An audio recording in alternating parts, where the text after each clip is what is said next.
I told him something. So you know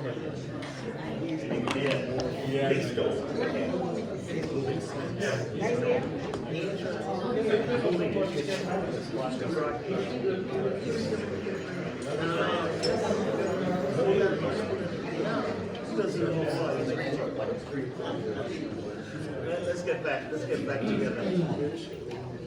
Let's get back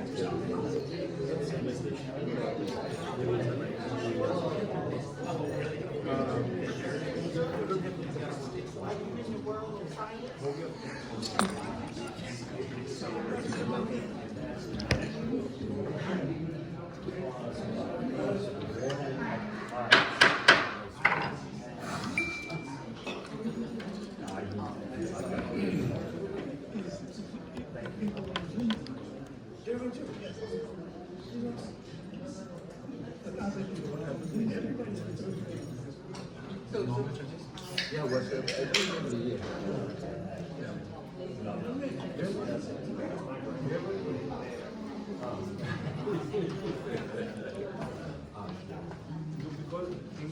Because things got stopped, so it got stopped. That's why we gave the got a break. And the phone was also not called. Kristen, you ready? Oh, your slide was perfect. That's good. We're about to reconvene. No, we just started already. We were looking for you guys. You are the host. No, it's working. It's working.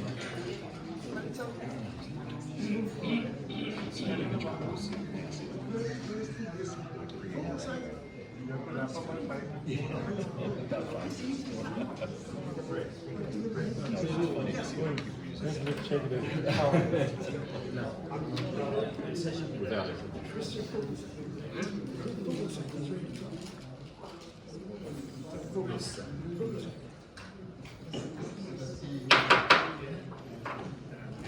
Ladies and gentlemen, let us reconvene, please. And do it now, our distinguished presenter to continue. And Professor Fuglesson, you have the floor again. Thank you very much. Sorry for this inconvenience, but hopefully you could profit from it with a leg stretcher. So I will tell you about the possible way, a realistic way, you could actually put sunshade in space, which could be a way to counteract this big threat we have if temperature rises too much. So I'll give you some overall idea of the space sunshade system, some technical consideration, a little bit of the cost, and some issues. So the vision, the ultimate goal, is to design and develop a space-based system which could reduce global temperature. And it should be designed in a way that can be scalable, so we just kind of start to design and then we'll see how much we need. It has to be ready in time, and yeah, 2046 definitely could be a time realistic. Some projections are correct, we need to start to deploy it. Possibly those things are not as bad as some fair, and we may not need it, but we should be able to put something like this in space if we need it. And it must not be too, or particularly technologically or logistically complex. It should be as simple as possible so we can start to deploy it very soon. It's not that you would put something in space that you would get the kind of shade moving on the surface of the Earth now and then, or the whole time. So we will not be in the umbra, but the penumbra, as you can see on the left side. But if you had a really good kind of sun binocular, which you should see, you must be very careful, of course. You would see it something like on the right picture there, a little black dot on the sun surface. enough, that is actually a true photo where the Venus passed in front of the sun, seen from Earth some years ago. And then they added artificially the sunshades in there.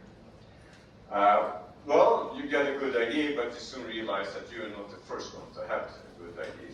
Other people have normally been before you. So this idea has been around for some time, and various ideas been there, but it's been never been thought to maybe be realistic because of the technological difficulties, in particular the difficulty to launch all the mass you need to space. So many ideas was that you would construct it in space or on the moon, for example. Only one person I know, Roger Angle, had an idea to construct very small things from Earth and then launch it with a guided electromagnetic gun you would build into the mountain. But due to the change in the launch capacities and the cost of that due to space, things are now possible to construct on Earth and launch to space. And what you need is to about compensate 1 degree centigrade. You need to reduce the sunlight with half to 1%, roughly. Well, that still will need a very large sunshade, several million square kilometers. And that's if you put it on a position between the Earth and the Sun where you can actually minimize the total mass. And that is for reducing the solar flux in Earth with 1%. It's interesting that it's actually a given point, which is about 2.4 million kilometers from Earth, some 4 to 5 times the distance to the moon, where you giving the properties you need, you will always be able to minimize the mass by putting it there. It's about 1.6% of the distance to the Sun. If you're familiar with space a bit, you will know what the Lagrange point is. That is actually the point where the forces, the gravitational forces from the Sun and Earth, and the rotation around the Sun, the centrifugal force from that, balance out each other. But there's a force as well in game here. And that is actually the force from the sunlight, which bounces on this sunshade, or actually on any spacecraft. And that would mean that you would, to balance all these forces, need to move your sunshade slightly closer to the sun. That's why you end up further away from the Earth than the traditional Lagrange point. That sun pressure force, which is here called FSRP, is strongly depending on what's called the reflectivity of the sunshine. So the more sun which is reflected, the stronger this force is, and that actually turns into that you need to have a heavier sunshine. It's not very obvious, but I hope you can trust me on that. So you want to make this design of the membrane you have to shade off the light as light as possible. The worst is actually if you totally reflect the sun, all the sun bounces back towards the sun, you get Q equals 1. For an oblique membrane, the optimal is actually that all sunlight gets first absorbed by the sun's screen, the membrane, the sunshade, and then it's emitted as heat on the other side towards the Earth. Then theoretically you can get to QBL as low as 1.6. But I would say that is probably not practically, technically possible. Rather, you probably end up with something like Q equals 0.5 as something which can be decently easily manufactured. That's the lowest for an oblique membrane. But you can also have a diffractive membrane, which just deflects the light a little bit. And then you can get a very low Q value, but it will be a very challenge technologically to actually manufacture, mass produce such sunshades. An interesting synergy here is that these sunshades, they need to be large thin membranes, and it's the same with solar sails. So what is a solar sail? Well, it's actually a way you can propel spacecraft without having engines with bring propellants. You use the sunlight. And this has been tested with a few spacecraft. Here you see some photos of them.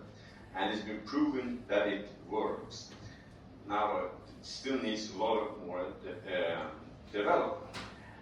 For those of you who are a little bit scientifically interested, I have this slide here. I just want to try to tell you. What is happening is that when the sunlight, which is small particles, bounces on this membrane, the sail, it gives a little reaction force on the sail.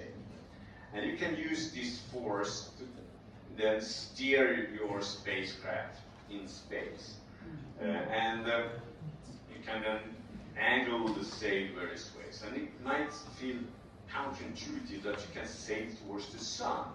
But the reason that you can do that, the reason rather that if you let the spacecraft leave Earth, that it doesn't immediately get pulled into the sun due to this gravitational force of the sun, is that it's orbiting with the Earth around the sun.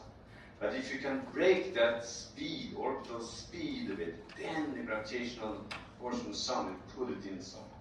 And that's how you can actually go towards the sun and go to this point 2 a bit beyond the Lagrange point 1. And together with a previous student mine, Maria Grazia Spenziano, we kind of developed theoretically spacecraft with solar sails, and she proved by calculation simulations that you could actually launch it into a lower orbit, 2,000 kilometers altitude, and from there, by just solar sailing, spiral out from Earth, and then kind of find ways to this L1 prime. The whole trip will take 600 days, but we have time. I mean, it's not that critical in time. So, but this is a theoretical study, but I would say it shows that something like this is possible. And then you want to have a high Q when you do this solar sailing. But as I said, when you act as a sunshade, you want to have as low Q value, reflectivity as possible. So we think it would be actually possible to design a membrane with a high reflectivity on one side, Q 0.85, and low Q on the other side, 0.5. And then when you get there, you kind of turn around, and that way you could lessen the mass. Well, that was our idea, and there have been other ideas, and a recent paper by Borg and Heim, for example, they show that if you can design something extremely low reflectivity with diffraction, well, you can lower the mass with the order of magnitude. But that would be much more complicated, for sure. Still, you end up with a system in the order of 10 million tons. Exactly how much it will be depends on the technology used, the Q value, and other things, and how big reduction of sunlight you need. Now, and this would have been impossible until what is happening now when it comes to launch development, the rocket development, particularly led by SpaceX. So due to this reusability of the rockets and the coming rocket Starship with the super heavy booster, the one you can see in the middle here, it will be realistic to launch this huge mass over a reasonable amount of time. The cost for this Starship, Elon Musk has claimed to be about $20 per kilogram when it is full operational, which is about just twice the fuel. Well, that might be too optimistic. So let's assume that it's $50 per kilogram, which is still much lower. compared to the $2,000 per kilogram today. But with $50 billion per kilogram, the total launch cost would end up to a few trillion dollars. Then, of course, we have to manufacturing all these things, so we cannot assume that would cost the same or less, and then you have some extra margins. So you end up with a total cost of $5 to $10 trillion. And you can say, is that a lot? Well, it depends what to compare with. And you can compare with some other giant projects, or for example, the US COVID restart package, $1.9 trillion, and then we had similar in Europe, by the way. But of course, what is needed to compare with here is rather what would be the cost on society and the world if we get this extra increased temperature instead. And that is kind of not very easy to estimate, but most economists seem to estimate that for each extra centigrade, you will lose a few percent of the gross domestic product. So if you cannot turn it around and you just go down to the conclusion here, you find is that if you damage a global economy and society, it's more than a few times few per mil of the global domestic product. There will clearly be economically advantages to deploy sunshade systems. And if things really are as bad as was shown before, I mean, then it's a necessity to do this. That is not supposed to be done. But there are technological challenges to kind of develop these sunshade safe craft and be able to mass produce them. Even though it's been shown that you can use solar light for manufacturing space. And that's why we cannot have this ID with the Earth's calculator which comes to it. Here's just a few things mentioned, like attitude, how can you make sure in a good way to turn your sail the way you want to have, how do you control and how the whole system later, how you communicate with it. Another interesting point to kind of note, this is a study from Sanchez McGinnis about 10 years ago, is that instead of having the sunshade in a fixed point in the middle of the sun, let's say, you can actually let it go up and down over the sun over the year, and that way you can cool off somewhat more in the high latitudes in the Arctic regions. And that would be probably beneficial because you have more heating there. That's interesting. Of course, there are logistic challenges, so you have to rethink how to do space operations. Think about it, rather how we do aircrafts today. We can launch millions of aircrafts today. Well, we'll be able to, in 20 years, maybe launch 30 to 40 spacecraft a day. I'm sure we can do that. We need to be able to mass produce them like we do with cars today. Okay, I'll be finishing here very quickly. Of course, we don't want to create more problem than we solve. So it's important to make sure that we have a system that doesn't put out more carbon dioxide in the atmosphere and create heating that way. We looked at least to one thing, the amount of carbon dioxide from all the launches, and it's actually quite marginal compared to other things like one-year commercial aviation, which is much bigger. But there are other things like if you have re-entry with for a high velocity rocket that creates nitrogen oxides in this atmosphere, which you need to understand that. There are concerns, and of course things needs to be studied, like, I mean, if you decrease the sunlight, is that a problem with green plants? How to finance it, we'll discuss that later. If you go to low Earth orbit and it takes time to go away, will that interfere too much with other satellites? And we have a political controversy, but just discussing this. So, this is my final slide. It seems pretty feasible to make a space sunshine that could compensate for greenhouse temperature increase. The price is the order of some $5 to $10 trillion. Even if this is wrong, a factor around 10 is probably beneficial. And the deployment time is long. So deeper feasibility studies and technology development should start now, and that is the important thing today. And the biggest challenge is, how do we make the shapes, material, production technology, new and more launches. And the important thing to remember is that if things turns out to be bad, you can turn these off at any time. You can just turn them 90 degrees or move them away from the sun. So I say climate insurance, so I call it, and it's worse to cost. So thank you.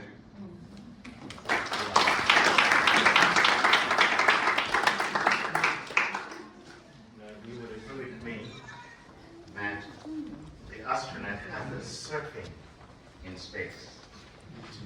I do want us to keep focused because you heard the excitement in his voice. He felt himself surfing. He was out there because we are talking about the Earth Cup. If those of us who sail remember the America's Cup with the wind-driven boats, imagine us in space surfing up there. We are continuing and we are going to invite Dr. Chantal Cappelletti to address us. And she too will talk about planetary sunshade for solar geoengineering preliminary design of, I guess, a precursor mission. So let's listen and get ready to get on board. Good morning, thank you very much for the presentation. Thank you for the opportunity to be here today. Can you see my screen? Yes. Yes. Okay, perfect. So my speech is following the Dr. Foodland Fund presentation. So mostly we were talking about theoretical concept of planetary sunshade. In this speech, what I would like to emphasize the possibility to start now the planetary sunshade project with a first propulsion mission. So this is mostly what we want to do is to have the planetary sunshade located in the Sun-Earth equilibrium point L1 star that is located at 2.36 by 1060 kilometers from Earth, so really far away. And ideally, how we are going to make this planetary sunshade. Our idea is to propose a swarm of multiple satellites. So different satellites together are working, cooperating, and building a big solar cell. The space is quite huge because we are talking about something that is a circular area of the range of 3 by 10.6 kilometers square. So quite enormous area to cover. The only way at the moment this is possible is to split that in different multiple satellites. To be able to reach our goal and so be able to have a planetary sunshade fully operational by 2017, we need to start now. And the idea is to start with a simple mission that we call precursor mission. This precursor mission is mostly, I'm going to present later in the next slide, but it's mostly the first step to test our technology, to test our capability, and also what we need to improve to get the planetary sunshade completely functional. We need to work not just on the L1 star orbit, but we need to work in different technologies that are facing that are done in the lunar Earth orbit, the Earth's surface, and of course the real final orbit. In particular, our proposal is to go back to the moon, and so we know that the future will be back to the moon, and we will plan to stay on the moon. And this will be the gateway where we can start to build and be able to assembly and manufacturing new technology that after can reach the L1 star orbit. In the meantime, we need to improve our technology here on ground with prototype production, with new capability in additive and advanced manufacturing. In terms of roadmap steps, next, we are dividing the roadmap for a fully functional planetary sunshade to 2070 in 3 main stages. First of all, the technology readiness by 2040 with the precursor mission that is mostly an early technology demonstration platform where we are testing not just the technology but also the capability to reach with solar cell the L1 star point and also to operate the system. The full deployment of the different satellites that will be after assembled this phase is scheduled in our roadmap for the 2070. And finally, after the 2070, we will start to have the system completely operating and start to see the effect of the mitigation on the climate change. About the physics precaution mission, what we can say is that the main aim is to develop and demonstrate the critical technology for a planetary sunshade. Something that will be really capable of shade the Earth from the sun. To demonstrate this system, we need to have a scalable system that after will be repeated n times to create the full operational planetary sunshade. In general, the mission key requirements are different. Some are related to the spacecraft capability. In particular, we want to test the system functionality and capability to shade the sun. The other one is to assess what are the effects of the environment, space environment on the degradation of the material, because of course we cannot produce everything with the air ground, but we don't know exactly what will be the performance in the real space environment in that specific position. And also we need to demonstrate the capability to reach the L2 with the solar sailing. And of course, the overall project is aligned with the United Nations Sustainable Development Goal. The key technologies that we want to test are related, first of all, to the solar cell membrane that should be made by material that should be UV resistant, durable, with high optical and mechanical performance. Of course, the solar cell membrane should be coated with a specific surface of optical property material that will reflect the different length that come from the sun. All this should be supported by a structure and a specific deployer mechanism.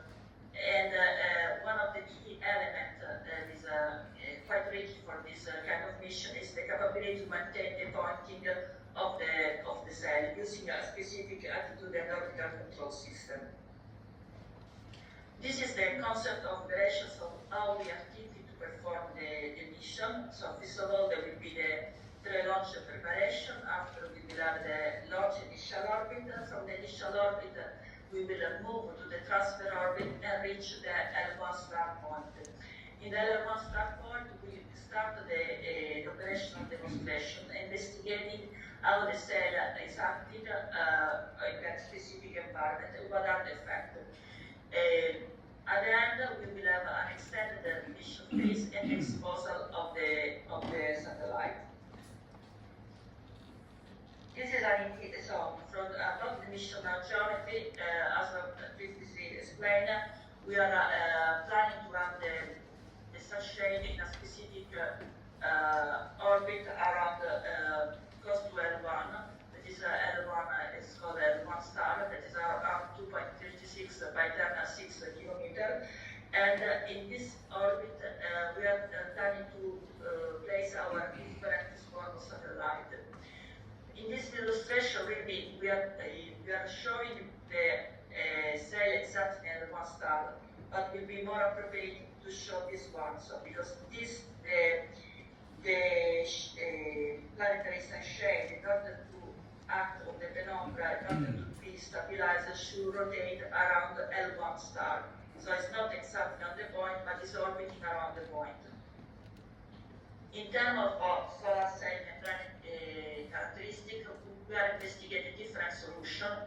In particular, two main solutions. One that is a reflective solar cell, where we are planning to reflect completely the sunlight, so to have the coefficient of 1 on the reflection, and also investigate the draft generated. The other one is another solution that is called transmissive solar cells, where part of the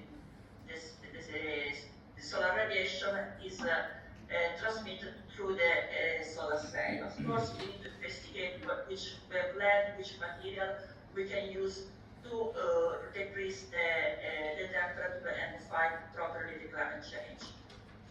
There are different kinds of material that we are investigating right now with different studies conducted by different students, particularly the solar cell membrane can be made by metallized polymer CP1, and about the molecular structure, we need to have something quite flexible and also thermostable and easy to manufacture. In particular, we are working on a carbon fiber reinforced polymer. What are the main risks? Of course, is the damage that the planetary shapes can have during their mission phase. As the normal spacecraft, they are affected to different kind of risks during the mission, but also the logistical, so delay in production and unexpected failure during the production. In terms of technological risk, we are talking about something that's really challenging from the technological point of view. So there are several unforeseen challenges. In terms of cost for the propulsion spacecraft, we are talking about something around 10 million USD. In conclusion, this is for us our proposal to conduct something that will allow us to have something feasible for 2017. In particular, completing the first propulsion mission around 2040. I just want to take the occasion to test all the different groups that are working together in this project, in particular University of Nottingham, KTH, Technical University of Cambridge.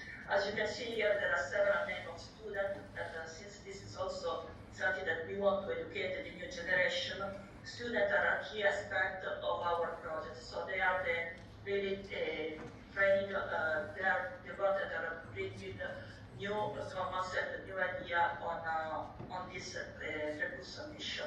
Thank you very much for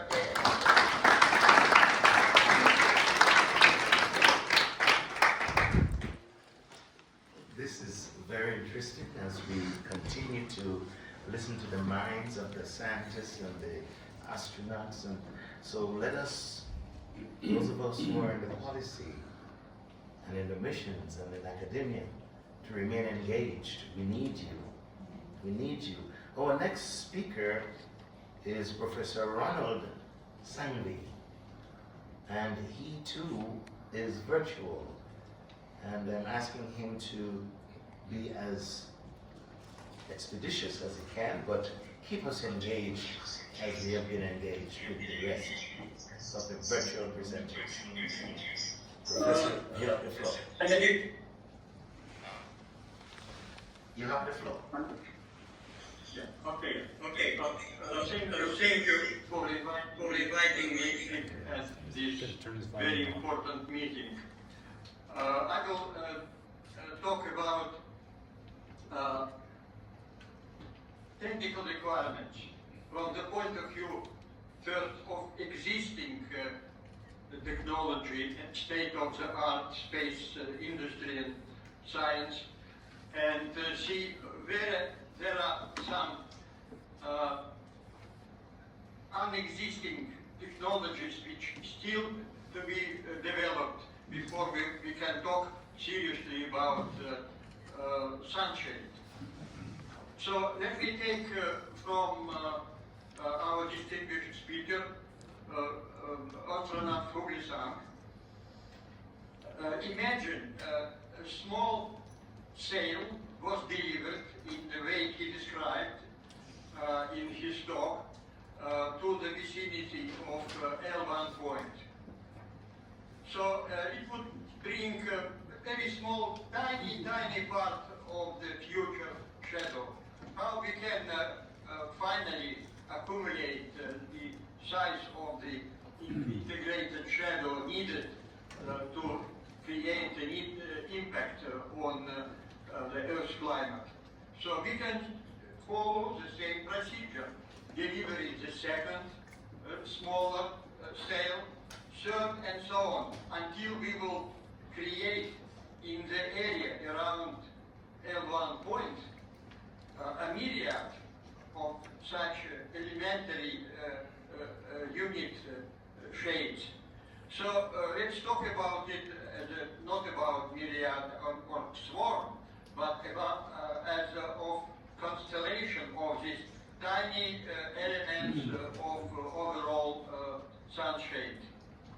So we know now how much we can spend efforts and finally money in economy to make a delivery.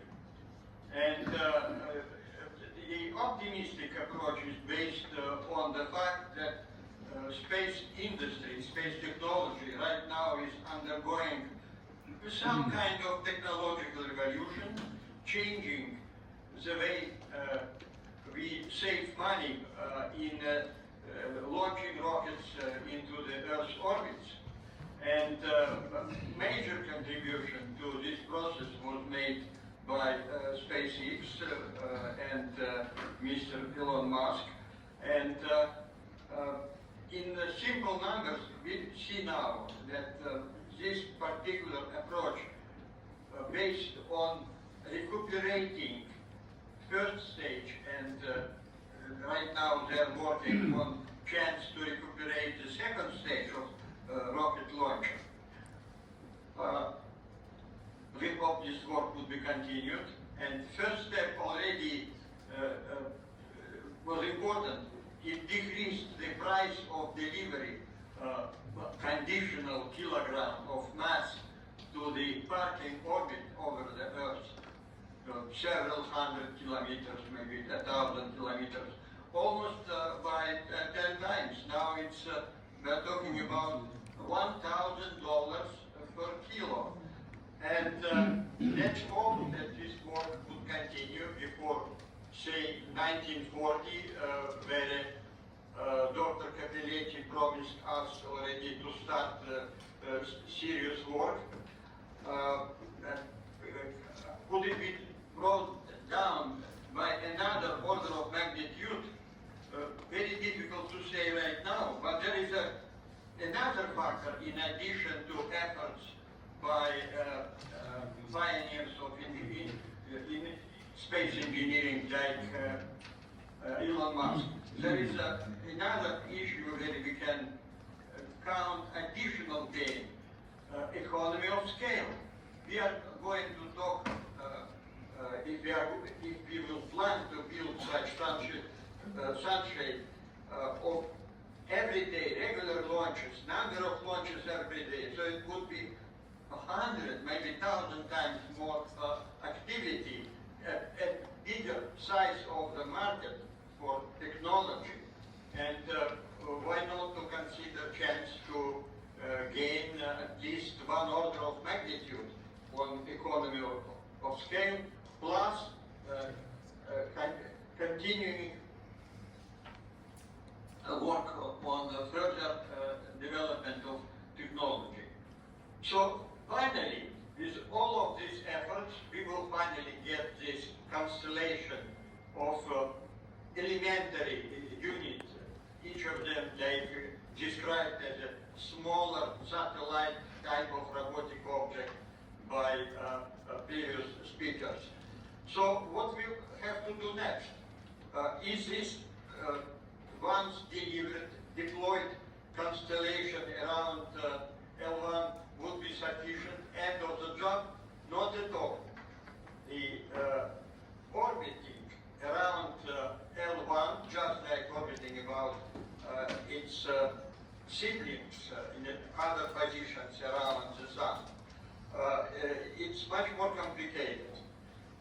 The orbits around L1 and its siblings, L2 up to L5, are unstable, practically unstable. we are very lucky that L1 its instability is easily manageable for any individual spacecraft with certain elementary means to control its orbit, which is done right now by a number of objects working on there. There are European Space Agency, NASA object. It's growing. It's done not for creating sunshade, but it's done mostly to study heliophysics, solar environment, activity of the sun, and how it affects the events, the weather, climate on our planet. So, what we would need? We would need some kind of way which could integrate collective behavior of this swarm in one particular way and make this constellation, first of all, stable, capable to persist, to exist there for decades.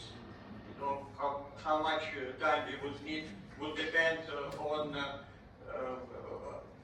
what's going to happen with the climate on Earth, which of these curves which we're discussing, what future climate will take place. Would it be required for 20, 40 years or even longer to sustain and from time to time to replace? But it would be costly, so we have to make sure that what was delivered once would stay there for at least for several decades.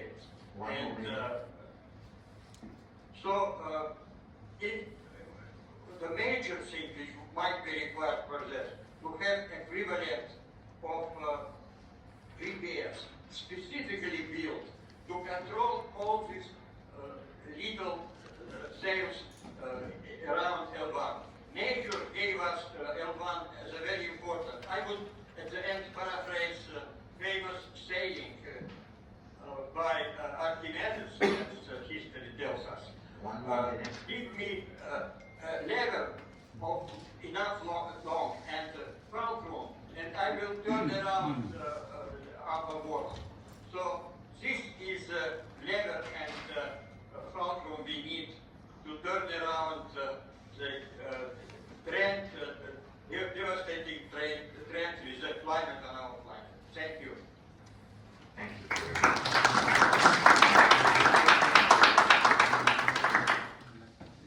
Our next presenter is Dr. John Hessler, and he will talk about the capping solar radiation. Is it a good idea? And he will talk about some useful principles based on economics and welfare analysis.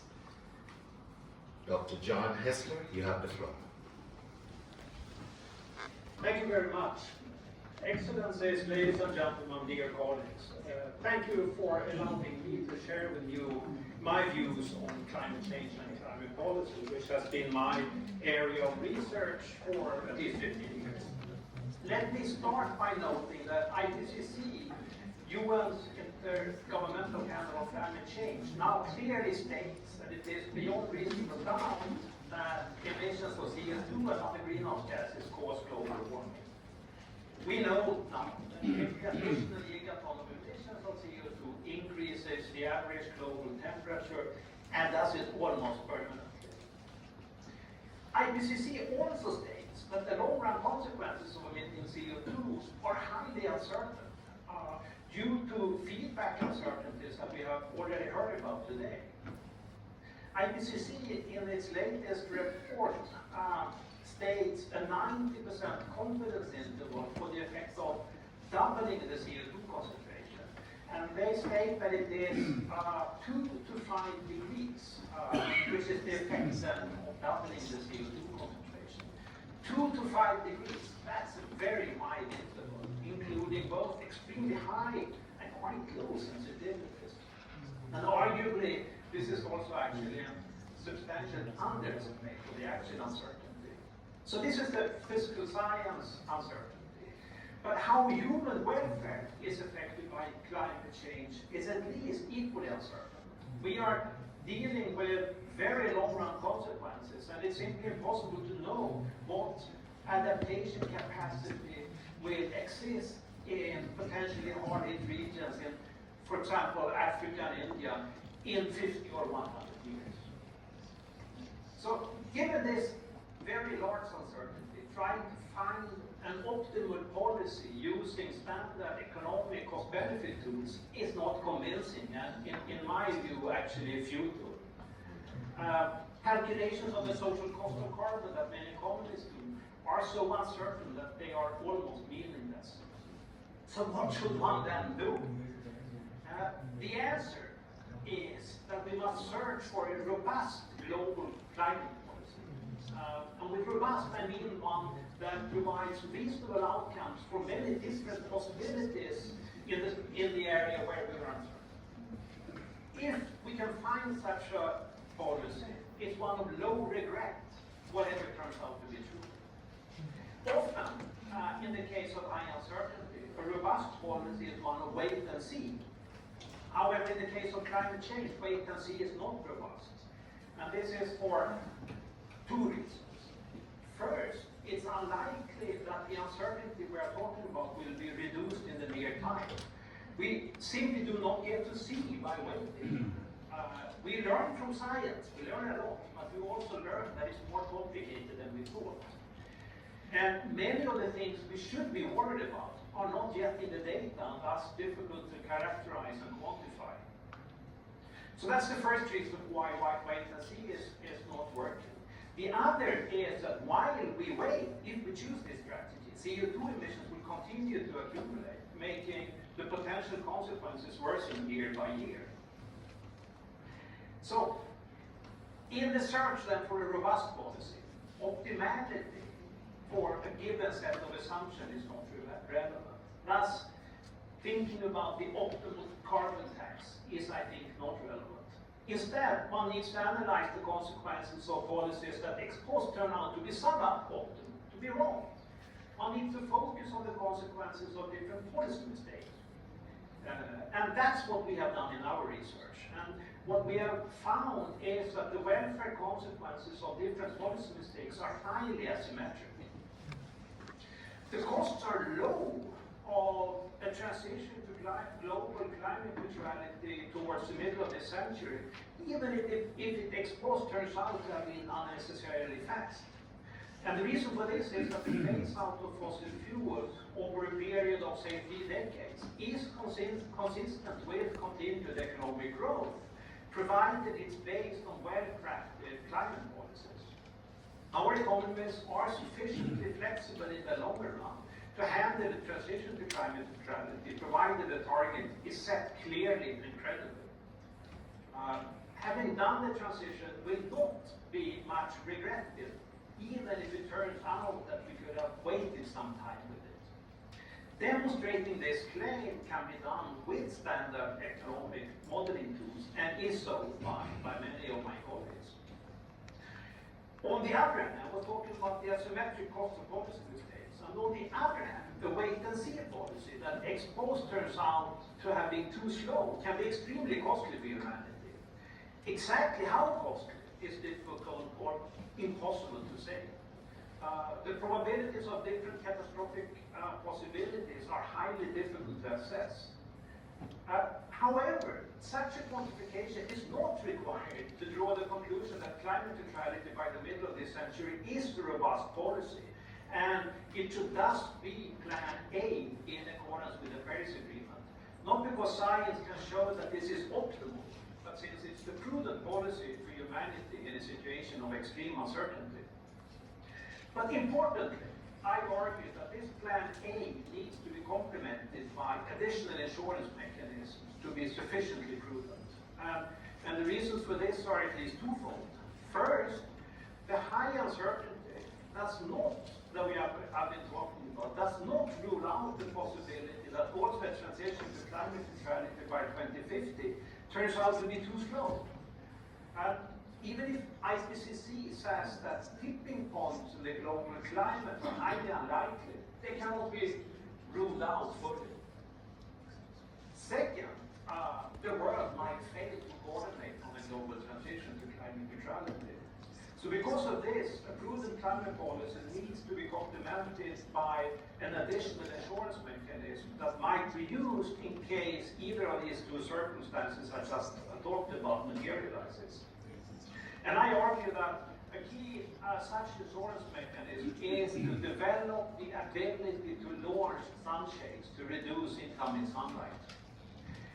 It's important to note that this is a complement, not the substitute to Plan A, which should be climate neutrality by 2050. The plan should be to develop the option of launching sunshades, although the option might never have to be executed. The cost of developing this ability is likely small. We saw numbers that are trivial and previous today. And compared to other insurance mechanisms like military defense is negligible. Unlikely, the spin-off value is large enough for substantial private financing. The idea of an earth cap is a good example of this. So we cannot assess the likelihood that this plan must be executed, but if we need to execute it, the estimated costs are in the order of maybe $5 trillion US. This is small. We heard Christopher Fuglesang previously noting that global GDP is currently in the order of $100 trillion US. 5 trillion over 10 years is 0.5% of GDP. Again, much more than defense costs. One has to acknowledge that there are arguments against the sunshade plan. Some arguments are reasonable and even to consider. In particular, the risk is that we might reduce the effort involved in Plan A by developing this option. Plan A, remember, phase out of fossil fuels. This is an example, this risk is an example of a feature the plan shared with all insurance mechanisms. And economists call it moral hazard. However, acknowledging the existence of moral hazard does not rule out the value of insurances. But moral hazard needs to be limited and controlled. In this case, it means that the focus on Plan A, phasing out of fossil fuel, must be maintained, and the actual launching of the Sunshade project should not be done until deemed necessary. This time, for launching is not yet, but the right time to develop the option to do it has already come. Thank you for your time.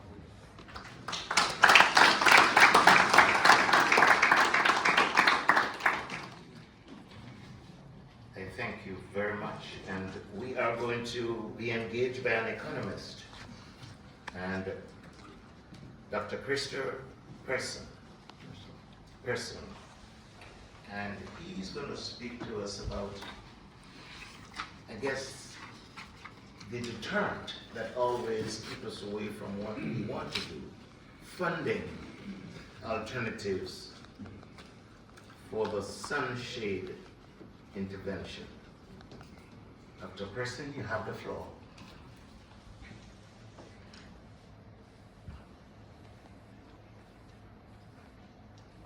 And let's try to be as concise with your time as possible, please. He may be on mute. Can you hear me? Now we can. Okay, fine. First, my name is Christer Persson, and I'm the coordinator of the Fuglesang Space Center, and I'm going to talk about private-public partnerships in financing solar radiation from space. First, I'd like to say a few words on climate change as a threat. It is not a threat to our planet. Planet will survive. It's probably not a threat to humanity either. There will be humans who survive. But it may be a threat to the lives of millions of people, to the environment, and to the world we take for granted. For most of us, not a fact yet, but a threat. There are actually those who see climate change as a necessary lesson for future generations, of exposing evil nature of the capitalism or evil nature of democracy, so that coming to read out the week, and so there are actually a lot of those discussions going on. Quite horrible. Now, sorry, I'm losing myself a little bit here. What we need to do,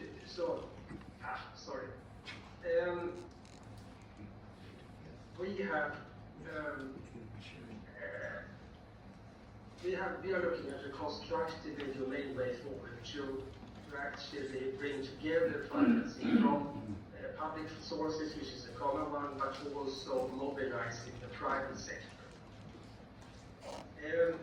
Have you been in an emergency room at a time where when someone arrives with high fever, spastic fits, or anything, the cause may be known, but the initial priority will be to stabilize the patient. We believe that we should bring this thinking to climate change. 30 years plus of policy work on limiting CO2 emissions, some effects, but it's not enough. And treating the cause will take time. Most probably at least a century until CO2 capture can bring temperatures to self-sustained level close to where we are today. Until then, stabilization must be a priority. To stop the bleeding and limit the climate fever, where the bleeding is the polar regions. EU Copernicus climate change shows that temperatures in the Arctic increase 2 to 3 times faster than the rest of the world. It's been mentioned also in other presentations here. They have already increased by 3 degrees Celsius. This Arctic amplification feedback impacts the entire world by sea rise, so it must be an immediate focus. But to stabilize by bringing the fever down across the globe, we also urge the need to build knowledge and financial resources for the sunshades in space. Let's see my picture here, sorry, there it is. This is a robust undertaking. An investment in a governance structure that must work over a century-long lifetime. This is the same as Dr. Chantal Capezzoni presented before. It's a long and winding road until we have time to cure the cause and not just treat the symptoms. Because governance and funding must cover perhaps 10 years of deployment, testing and preparations, another 20 years of implementation, perhaps a century of maintenance, and finally, when this job is done, or recommissioning.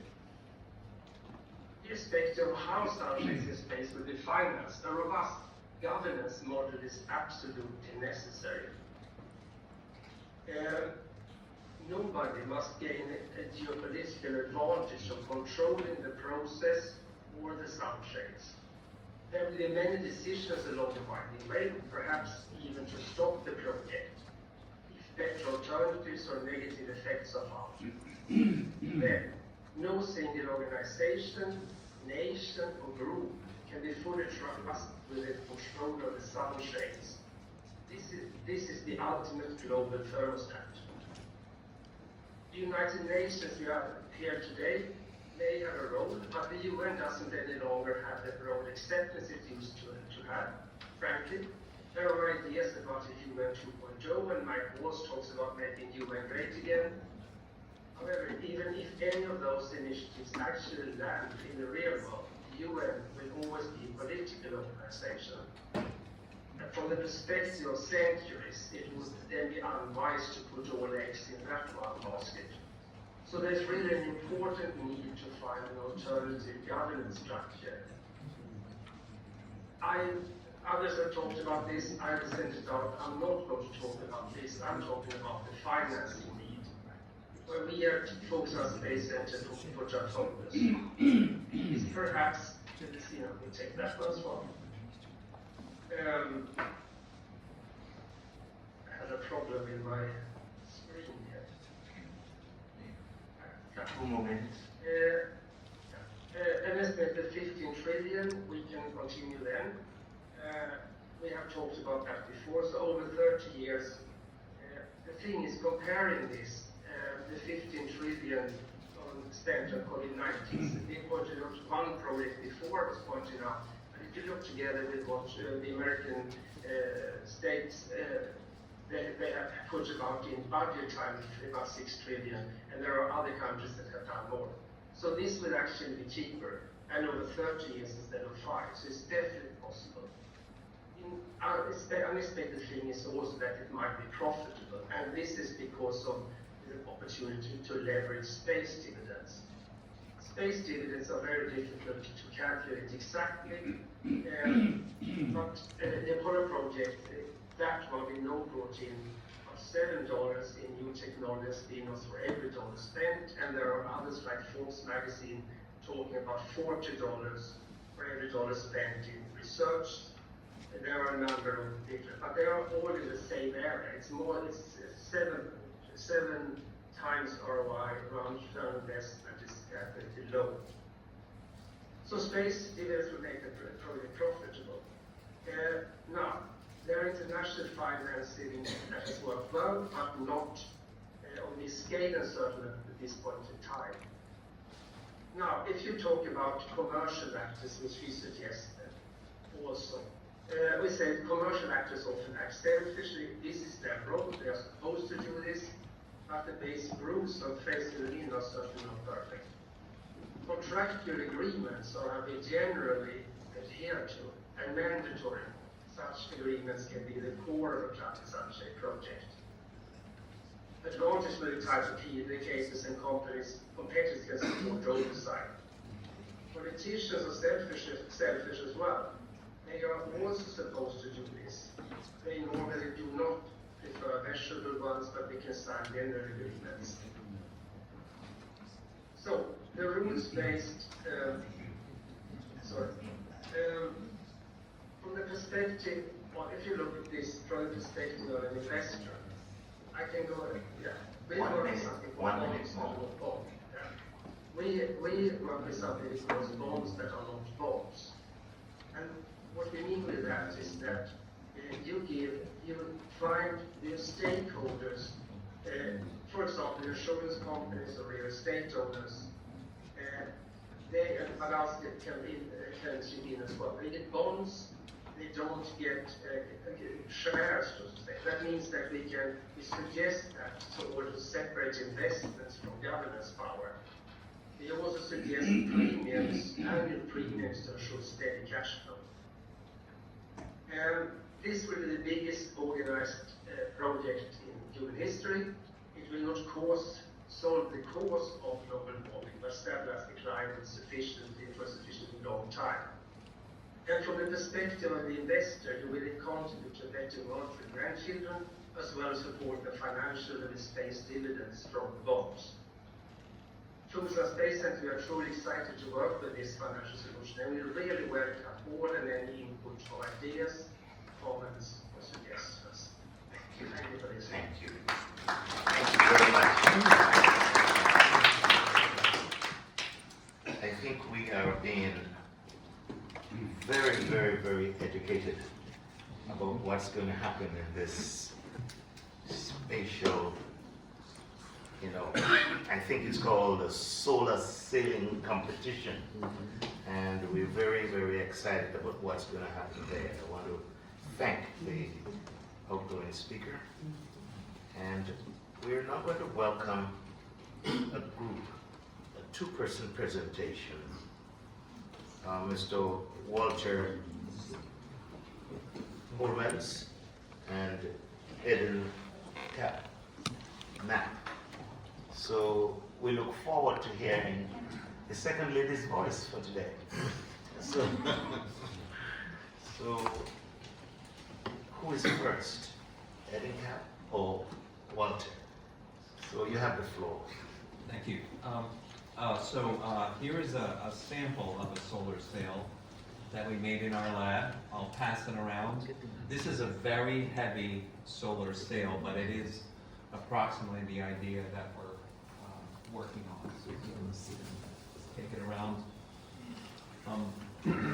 spacecraft systems engineer. My biggest customer was SpaceX. I specialize in packaging spacecraft onto rockets. I've spent my career separating satellites from rockets, putting them on rockets, and dealing with all of the things that are involved in that. Next slide, please. So we want to, after extensive discussions with Alan Sessoms and Mike McDonald and Alexei Severinsky, we conclude that the right thing to do at this juncture to get things started now, to get a lot of people, especially the younger generation, excited about this technology, is to come up with a standard where people can try out new ideas rapidly. It's not very large, it's 1 meter in diameter. You see in yellow a person that is 2 meters tall next to a rocket with 50 hexagonal spacecraft on just this size. That's a 1 meter diameter. And so this would facilitate 50 different experiments in solar sails for each mission. It's a standard hexagon. We chose a hexagon somewhat arbitrarily, and that's subject to change. It allows a very high area to mass ratio because of the work that NASA's done with the CP1 materials. It's made of carbon fiber tubes and 3D printed nodes connecting those tubes. It allows a very high area to mass ratio, and it will allow all of the innovators to try out new ideas. Next slide, please. So here is a comparison of the area to mass ratio of several past missions and what we think will be our future missions. And there is delta V in meters per second per year. So if you have a satellite in orbit, after a year it'll accumulate the delta V there. It takes about, to get to Mars, it would take about approximately 2 kilometers per second of delta V. So if you have a satellite as we had in mission, as we anticipate having in mission 3, after a year we might accumulate enough delta V to get to Mars. Similarly, we could get to L1 and other places in the solar system. With that, I'll let my colleague, Eden Knapp, present some more slides. Hi everyone, I'm Eden. Next slide please. So, as we mentioned before in several other previous presentations, the cost is going down, as we've seen from recent spacecraft technology.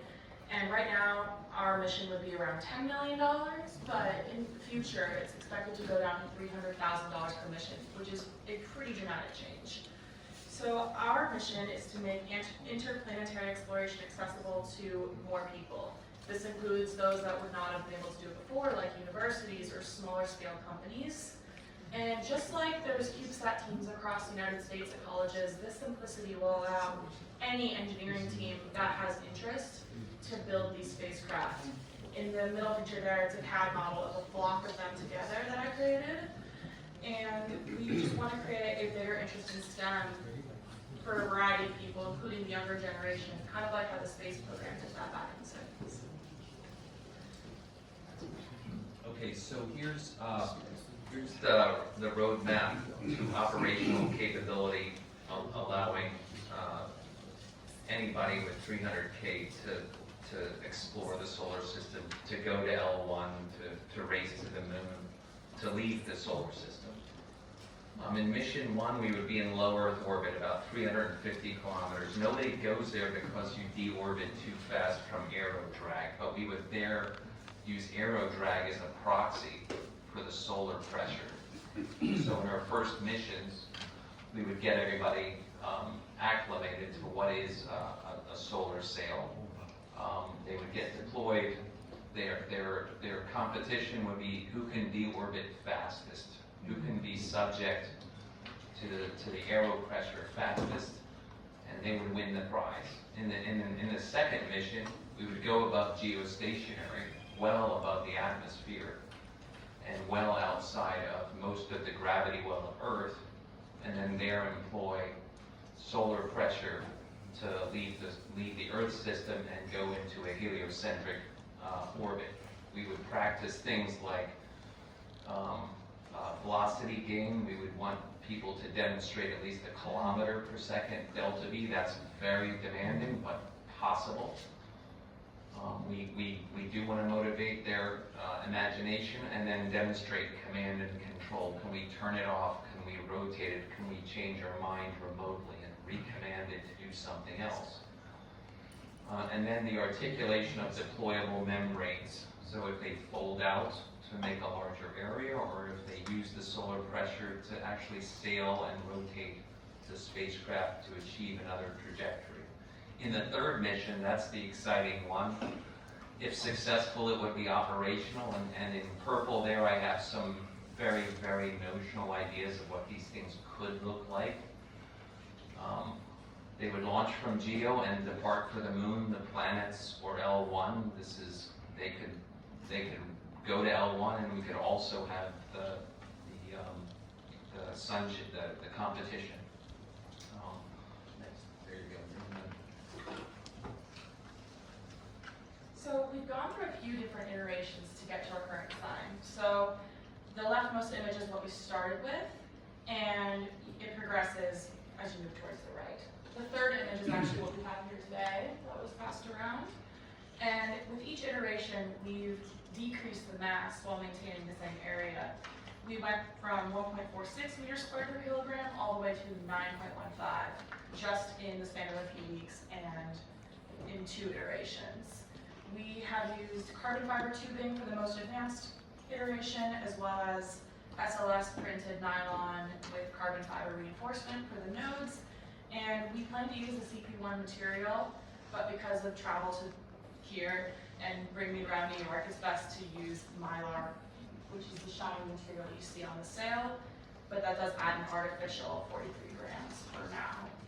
In launch, that would be there. Next slide, please. So here are the innovations that we see as necessary for the 3 missions. Structural optimization.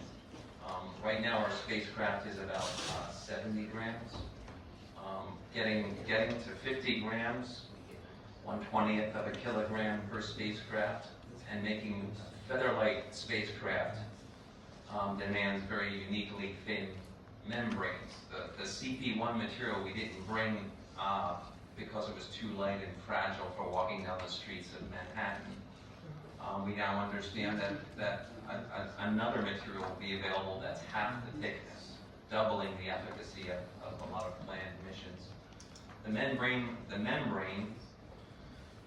can be advanced not only by being thinner, it can be stronger, it can be electrically active, it can be an antenna, it can be a sensor. We can do science with this. Perhaps not grand science, but we could measure like how many electrons are around Jupiter, or what the magnetic field around Neptune may be. The communication at these distances is very, very challenging. If we're going to do command and control, we need to be able to talk to a satellite. Right now, those interplanetary transceivers can weigh kilograms to be generous. So we need to get those down to the weight of a credit card to transmit. It can be done. It just, nobody's tried this hard yet. But by the 3rd mission, we need to have that. The control algorithms to sail the spacecraft will be deprived of thrusters, torque rods, reaction wheels, and the like. So now we have to rotate the satellite using solar pressure. It sounds like sailing to me. I hope we can develop those algorithms.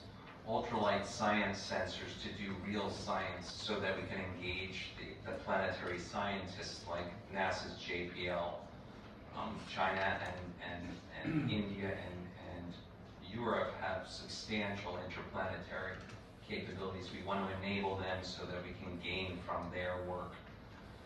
And then finally, ultralight attitude and navigation sensors.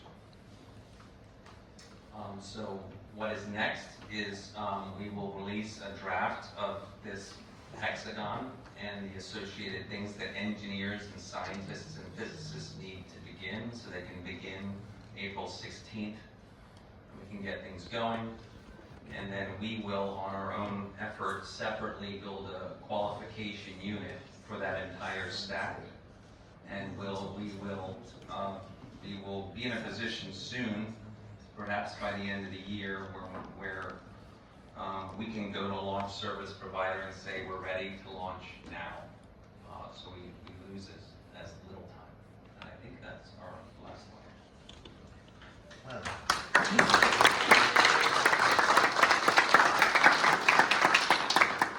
I'm sure you would agree with me that when the solar sail or the sun sail was circulating in the room, I thought of the magic carpet. I really think this is quite a stimulating session. I really thank you for the vision that you presented to us, to seeing our ability to be up there rather than just up here.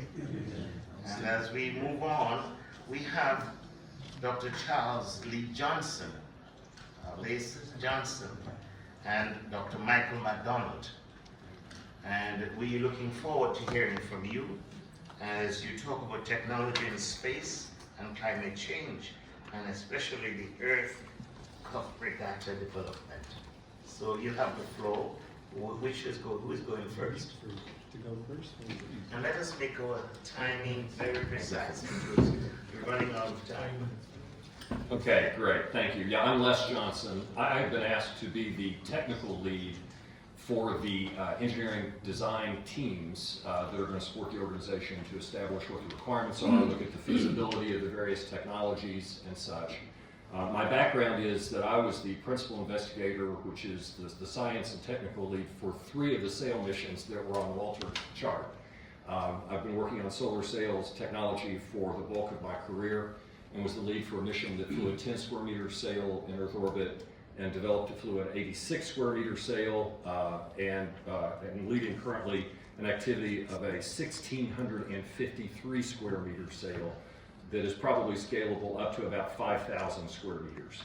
Now the performance is not going to be as aggressive as I think we need for what we need to talk about here, but there's a lot to be done to advance the capability to go from the near Earth race all the way to the sunshade. And the team that's being put together here has a pretty good idea of what some of those capabilities are, but we haven't unleashed the innovation of the teams and the rest of the world. So the challenge for me in putting together the teams to support this activity is I want to put together an international team of experts in solar sailing. It's a small community, but there are representatives from many countries around the world to advise the organization here and the group in terms of what's doable in the near term for the Earth Cup and how to facilitate and foster innovation to make that happen, and also to define and better understand what some of the requirements will be for the farther term, the large-scale missions that we've heard described here today. And so I'm eager to take up that challenge, and I'd like to just take the risk of giving out my email address because I think that folks that are watching this and interested in this technology and capability around the world, I'm sure there's untapped resources that can contribute. And so if you'd like to find out more about being on this technology team, it's les.johnson at irg.space. And so that would be, have that out there, and I'll be working to put these support teams together. Thank you.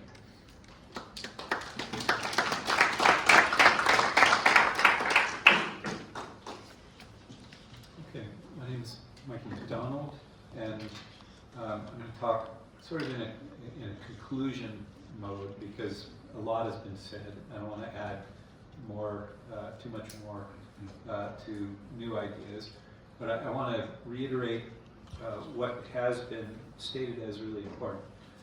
I think by now you probably all realize that we have to start now because it's going to take a lot of time to get the capability in L1 to be actually functional and deliver the benefits that we need. Another element that was talked about is that we really have to have these benefits for all.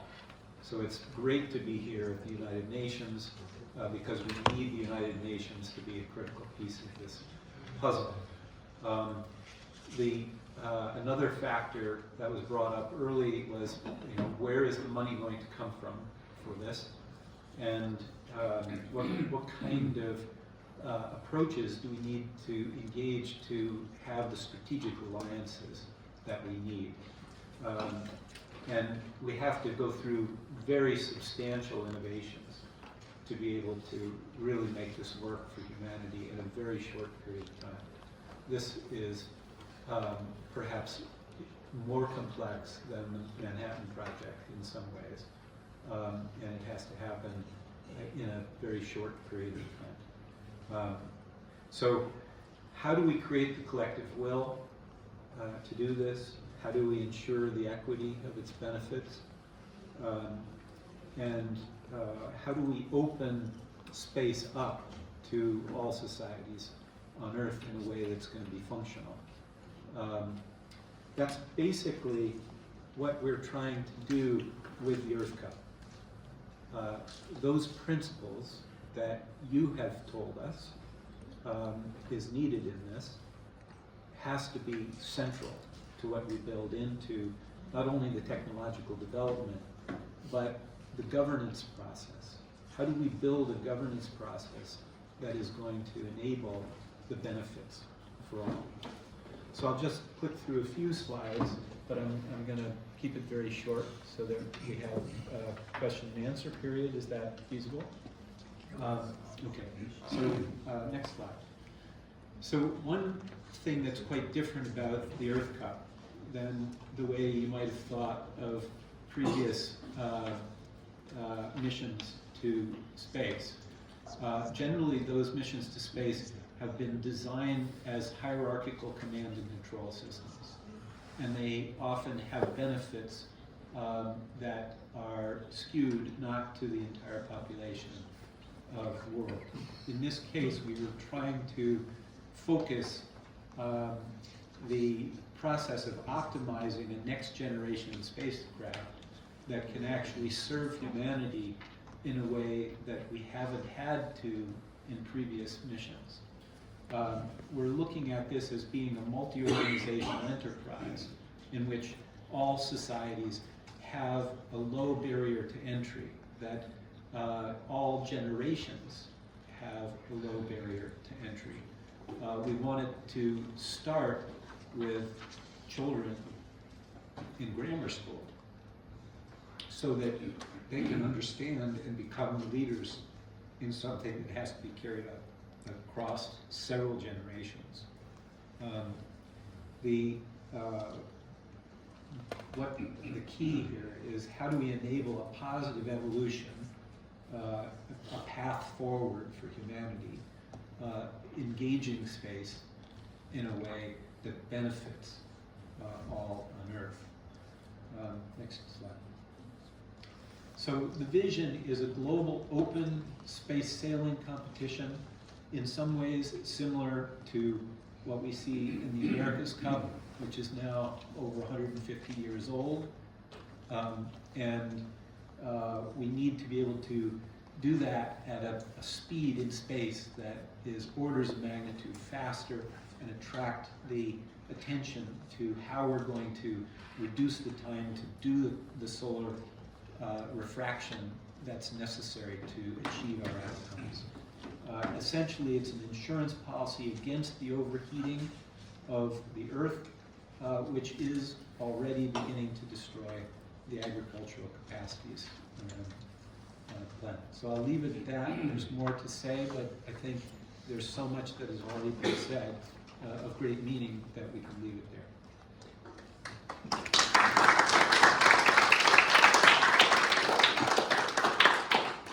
We can all agree that this is a very rich session. We are really into something exciting. And I wish not to cut anybody short, but time is running out. And so our next speaker, the representative from the Embassy of Ghana, the ambassador and the permanent mission of Ghana has embraced this event. And we need the permanent missions. In this regard, we will have a short presentation from the representative of the Permanent Mission of Ghana, Abudu Baresman. You have the floor. Thank you. Thank you very much. Just begin by saying I feel like I have mistakenly entered a physics class. That's okay. I have the honor to deliver the statement on behalf of my permanent representative who, for unforeseen reasons, was unable to join us, but he extends his deep regret and also extends his warm regards for the success of this program. For time reasons, I just read an abridged version of the statement that was prepared. Distinguished participants, climate action is urgent. We share a collective, though differentiated, responsibility to act now to meet the 1.5-degree target or risk-facing consequences of our inaction together. Technology development offers a pathway to reconcile the tensions between development and climate responsibility. Just last week, the Secretary General launched a report on seizing the moment of opportunity, which highlights the positive trajectory of innovation and technology advancement in climate action. Today, global investment in renewable energy have surpassed those in fossil fuels. As innovation accelerates in solar, hydro, wind, and energy storage systems, the cost per kilowatt-hour continues to fall. This opens new pathway for sustainable development, especially for the 600 million people in Africa who still lack access to electricity. While climate change affects populations differently, with the most vulnerable often bearing the brunt despite contributing the least, the solutions must be shared. Technological development should not be a domain for a few countries. It must be democratized. The global south, including Africa, which holds 30% of the world's mineral resources, including critical minerals, must be active participants in processing and developing the technologies needed to combat climate change and drive sustainable development. How did you leave? Distinguished participants, the world's progress must not be halted by climate change, but neither should it come at the expense of our planet. Technology and innovation must be the tools through which we ensure development is balanced between people, the planet, and prosperity. I thank you.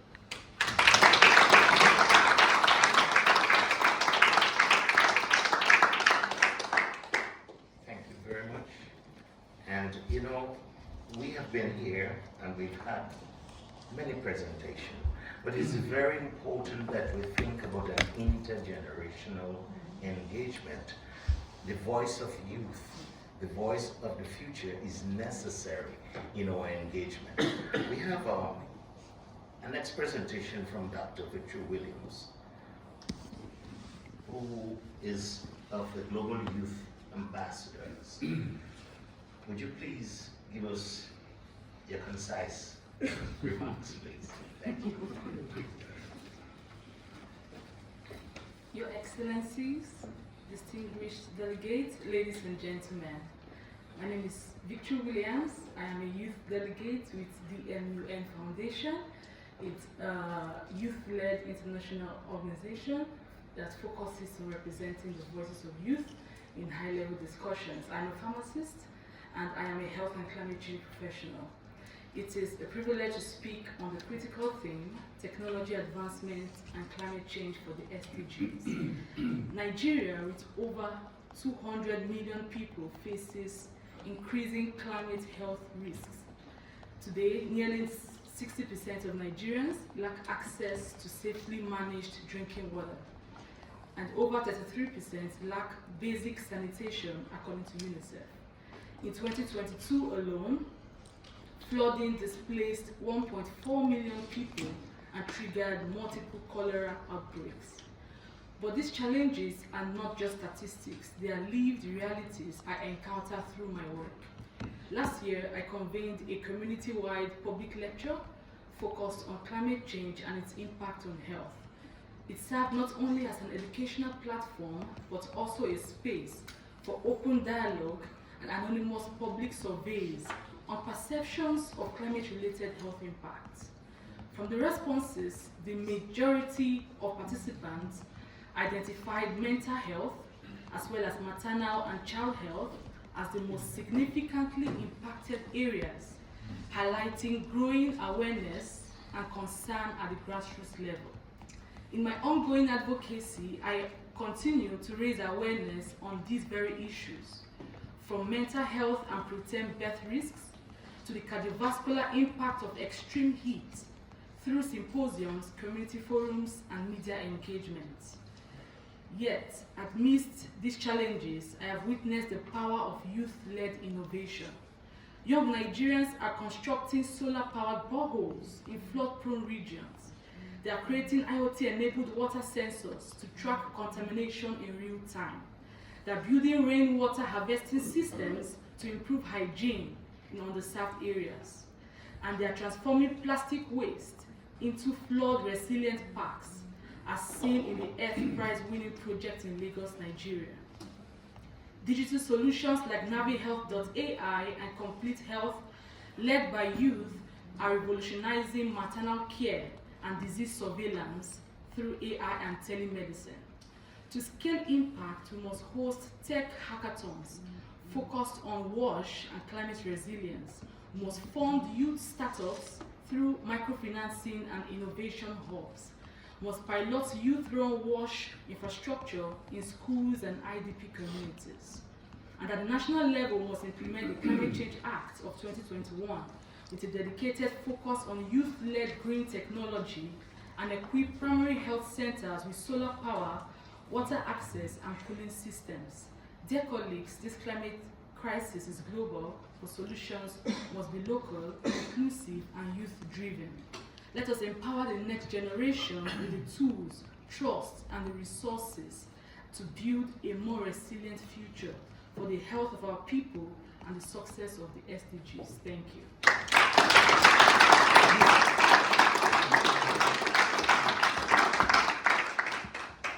I could think of no better way to end this session.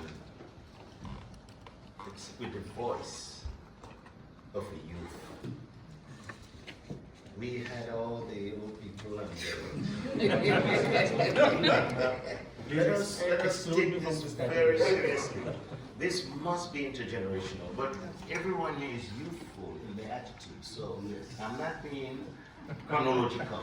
I wish to call upon Arunaba, who is with the Temple of Temple University. You see, the temple comes to mind. But I really would like a very brief, conclusive statement from the voice of a youth. You have under 2 minutes. Thank you so much, Chair, for giving me the floor. Distinguished delegates, respected stakeholders, ladies and gentlemen. My name is Arunab Chakraborty, and I run a youth-led project called the Evening School, where we offer science and engineering classes to girls in Afghanistan through using digital infrastructures. I speak today as someone who believes that the future of climate innovation depends not only on what we build, but who we include. We have seen before how science and policy can go hand in hand. Through the Montreal Protocol, which united nations in phasing out ozone-depleting substances like the CFC gases, and gave us one of the greatest environmental success stories in history. We need that same spirit today, and this meeting is a very good example of that. Education must be central though, not just technical training, but public understanding, local access, and youth capacity building, especially in the global south. I remember one of our students once said, "If I can learn science in the dark, I can help build a brighter world." That is the kind of resilience, hope, and power we must invest in. Youth are not just future beneficiaries, we are active partners. From policy to engineering, we want to co-create solutions, not wait to be invited in. Initiatives like the Earth Cup can be a platform for education, cooperation, and peace, if designed with equity at the core. Before I finish my intervention, I want to make a small correction. I'm not from Temple University. I work with Temple of Understanding. It's an NGO where we work with interfaith dialogue. So at the end, I'd just like to urge all the stakeholders, let's make sure science doesn't outpace justice. Because climate innovation without education is fragile, and policy without youth is incomplete. Thank you so much.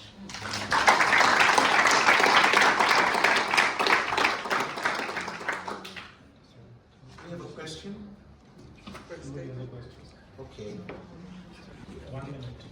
We have 1 minute, so we're going to break it up into 1, 2, 3. Did you go first? Thank you. Thank you. Okay, thank you. I love what you said, thank you. I'm going to say this very quickly because I probably have 30 seconds. I just want people here to realize the United Nations is where stakeholders come together to shape dialogue, inform policy, and co-create solutions. It's not where we wait for the governments to solve problems alone. It's where we take shared responsibility to address them. So I wanted to say to slow climate change, we need 2 tracks: reduce emissions on Earth and prepare tools in space that can buy us time if needed. So we can have space-based solar reflection can help, but only if it's matched with immediate targeted action, cleaner wastewater systems, low emission construction, data-driven farming policies, and strong international oversight to help the space exploration. I'll stop there because I have I'll leave it there. Thank you.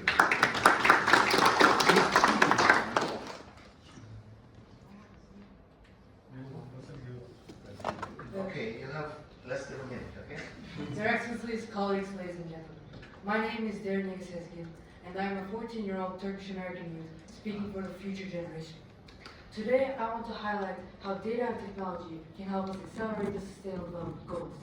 Technologies like AI and satellite imaging in space allow us to monitor our progress in real time, detecting deforestation, tracking climate change, and responding to natural disasters faster. These tools make our efforts more effective and targeted, but we must also be careful. Privacy concerns and energy use of AI systems can pose many risks. We need to find responsible innovation and sustainable practices. Every country has different needs, so we must find a balance that respects privacy and promotes inclusivity. This challenge is not just having the tools, but working together boldly and ethically to ensure a sustainable and equitable future for all. So, how do you suggest nations, such as Equatorial Guinea and Ghana, find this balance? Do you think that this balance is the same for all nations, and therefore, do you think this can be adopted universally by the United Nations, or does every country have its own unique needs and priorities, meaning each must decide how to best leverage data and protect data and private technology for the SDGs, while still protecting the rights of the citizens? Thank you.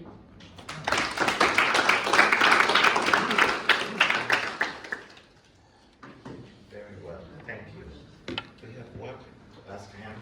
You have a half minute. Good afternoon, I'm Dr. LaJoyce of Brookshire. There's been a lot of phenomenal information here today, and I just